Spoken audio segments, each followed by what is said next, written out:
की मोहम्मद से वफा तूने तो हम तेरे हैं, की मोहम्मद से वफा तूने तो हम तेरे हैं, ये जहां चीज है क्या लौह कलम तेरे। यहां स्पीकर जी प्लीज। टेलीविजन पर तकारीर में कंटेनर पर खड़े होकर इमरान खान नियाजी साहब ने कहा कि जब बिजली और गैस के बिल में इजाफा होता है तो वो वज़ीर आज़म और हुकूमत चोर है। यहीं पर नहीं, यही नहीं जनाब स्पीकर, और ये भी कहा कि अगर डॉलर के मुकाबले में रुपए की कदर 1 रुपया कम हो जाए तो वो हुकूमत और वज़ीर आज़म चोर हैं। जनाब स्पीकर, यही नहीं, मैं आपकी खिदमत में अर्ज करूंगा कि अगर अब अद्वियात की कीमतों में 500% इजाफा हो जाए तो आप फरमा दीजिएगा कि उस हुकूमत को आप क्या फरमाएंगे।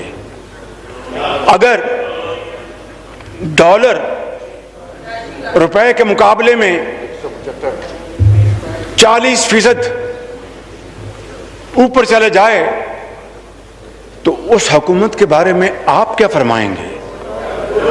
जनाब स्पीकर, आज आपको इल्म है कि डॉलर जो है वो आज 175 रुपए की बुलंद तरीन सतह पे है।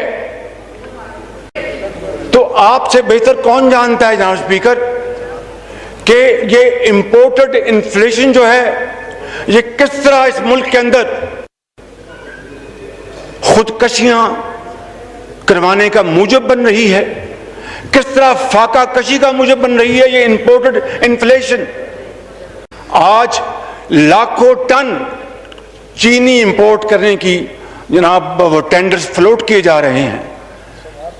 चीनी आज जो 2018 में 52 रुपए थी आज 120 रुपए किलो में नहीं मिलती। जनाब स्पीकर, लाइनें लगती हैं। आटा गरीब आदमी वो रोटी और प्याज और टमाटर के साथ गुजर बसर करता है और अल्लाह का शुक्र अदा करता है। इस हुकूमत ने उसको भी उनसे छीन लिया। जनाब स्पीकर, ऐसी हुकूमत के बारे में आप क्या हुक्म सादर फरमाएंगे। मैं समझता हूं कि इस वक्त गरीब, यतीम और बेवा से मुफ्त दवाई छीन कर उनको मौत के कुएं में धकेला जा रहा है, और जो फ्री टेस्ट होते थे, चाहे वो सीटी स्कैन है, चाहे वो MRI है, और चाहे दूसरे मेडिकल टेस्ट और अद्वियात आला दर्जे की, वो गरीब आवाम को मुफ्त मुहैया होती है। आज वो सब खत्म हो चुका। ऐसी हुकूमत को आप क्या कहेंगे। मैं वो अल्फाज अपनी जुबान पर नहीं लाऊंगा कि इसलिए कि ये माशरा इन 3.5 सालों में जितना जहरीला हो चुका है उसको वापस उसके सतह के ऊपर लाना जान जोखों का काम है। मैं ये कहना चाहता हूं कि सदर मुमलिकत ने यहां पर तशरीफ लाए और आपने फरमाया कि इकॉनमी की सिमत दुरुस्त हो गई है। मैं नहीं समझता कि सदर मुमलिकत इतने बेखबर हैं कि इस मुल्क के अंदर तो लोग अब सफेद पोश भीख मांगने पर मजबूर हैं। क्या सदर मुमलिकत को यह नजर नहीं आया जनाब स्पीकर। और बिजली, गैस, मैंने कोई गैर पार्लियामेंट बात नहीं की। भाई साहब, आप इशारे न करें, बहुत सारा। अब प्लीज सर वो बातें कर रहे हैं, आपको नजर नहीं आ रही। प्लीज प्लीज प्लीज प्लीज मियां साहब। स्पीकर, सदर ममलकत को जो चीनी गंदम के जो स्कैंडल्स हुए, जिसमें अरबों खरबों इस गरीब कौम के लुट गए, अरबों खरबों, पहले एक्सपोर्ट करके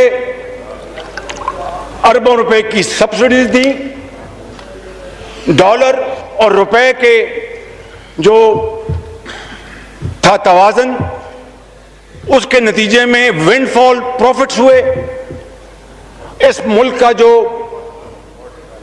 स्केर्स फॉरेन एक्सचेंज ज़रिए मुबादला, जो कि इंतहाई अहम मदाद में इस्तेमाल होना चाहिए था इस कौम की तरक्की और खुशहाली के लिए, वो ऐसे कामों पर इस्तेमाल हुआ जिससे कि मैं समझता हूं जनाब स्पीकर, इस इकॉनमी की तबाही हो गई।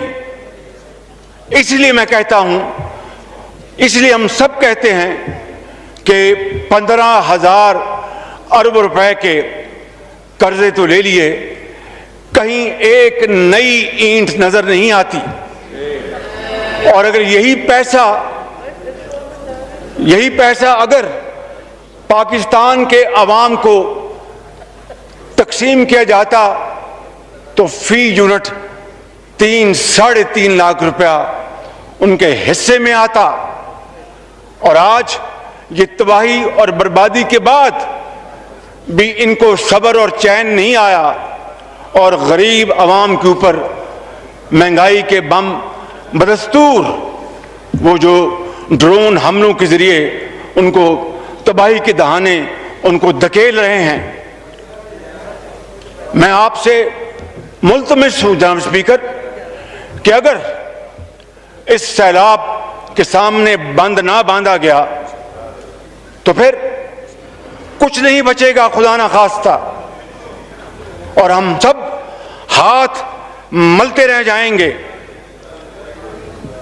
LNG का जो स्कैंडल है वो आपको इल्म है, आपको अच्छी तरह इल्म है, यकीनन आप तखलीए में मुझसे उसके बारे में बात फरमाएंगे। लेकिन हकीकत यह है जनाब स्पीकर कि जो लॉन्ग टर्म एग्रीमेंट्स थे वो इस हुकूमत ने न जाने किन वजूहात पर उनके ऊपर अमल दरामद नहीं किया और कोशिश नहीं की। और इसमें किसका कसूर है, कौन इसका जिम्मेदार है? ना LNG स्कैंडल जिसके बारे में इमरान खान नियाजी साहब ने बहुत talking at the top of his voice कि मैं नहीं छोड़ूंगा, मैं ये नहीं मैं उसको नहीं छोड़ूंगा, उसको नहीं छोड़ूंगा। ये कई माह नहीं, अब साल से ऊपर गुजर गया, एक किसी को जिम्मेदार नहीं ठहराया गया। और उसका नतीजा क्या निकला जनाब स्पीकर कि आज नवाज शरीफ के दौर में जो LNG $10 में पड़ती थी आज $56 में पड़ रही है। $56 में। No cross talk please, no cross talk please. जनाब स्पीकर, इससे इस कौम की इतनी तबाही हुई है, इकॉनमी की इतनी तबाही हुई है जिसका मैं और आप अंदाजा नहीं कर सकते। जनाब स्पीकर,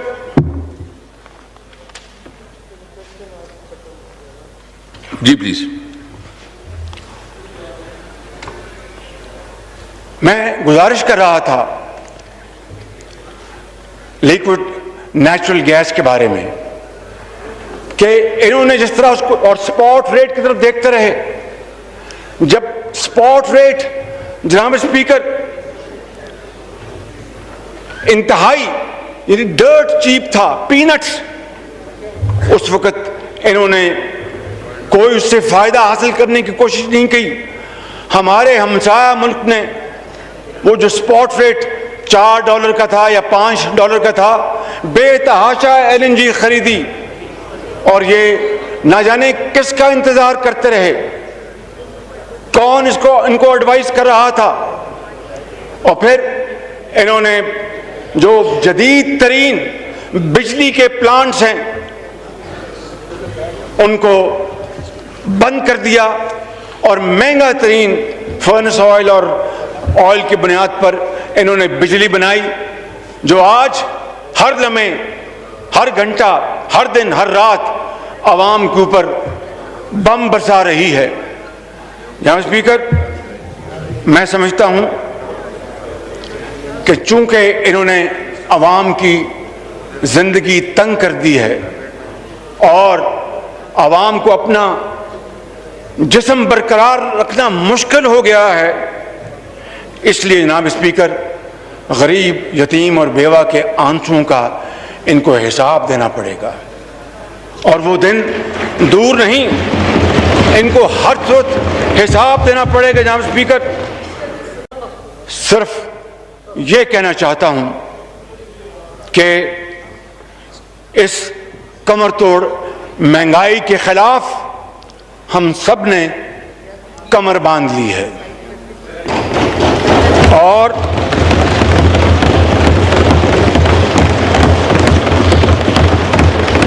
महंगाई और बेरोजगारी से सताई हुई ये कौम सुनामी, महंगाई की सुनामी इस धांधली ज़दा हुकूमत को खसो खाशाक की तरह बहा ले जाएगी इंशाअल्लाह। और हम उस वक्त तक चैन से नहीं बैठेंगे जब पाकिस्तान के कोने कोने में जाकर हम आवाम की जो मुसीबतें हैं, तकालीफ हैं, मुश्किलात हैं, उनको हम उनकी आवाज़ नहीं बन जाते।